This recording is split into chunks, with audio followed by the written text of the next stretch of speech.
আপনাদের উদ্দেশ্যটা কি? আপনাদের উদ্দেশ্য হচ্ছে প্রথমত ওয়াকারুজ্জামান সরকারকে 18 মাসের একটা কথা বলেছেন, ডিসেম্বরের একটা নির্বাচনের টাইমলাইন দিয়েছেন। সো নির্বাচন হলে দেশে বিএনপি ভোটের কারণেই ক্ষমতায় আসবে, এটা আপনারাও জানেন, আপনাদেরই বিভিন্ন কথায় সেটা প্রমাণ হয়। একই কারণে বিএনপি যেহেতু ক্ষমতায় আসবে এটা আপনারা মেনে নিতে পারছেন না, এবং বিএনপির যে স্ট্রং পয়েন্টগুলো আছে সেই স্ট্রং পয়েন্টগুলোতে আপনারা অ্যাটাক করছেন।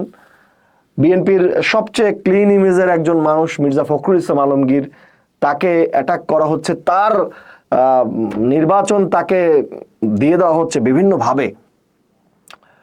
ঢাকায় বিএনপির যে একটা জনপ্রিয়তা এবং বিএনপির যে একটা বড় দখল, সেটার পিছনে মির্জা আব্বাস নামক একজন ব্যক্তির অনেক বেশি গুরুত্ব সেই বহন করে, এবং সেই মির্জা আব্বাসকে আপনি পার্সোনালি অ্যাটাক করছেন।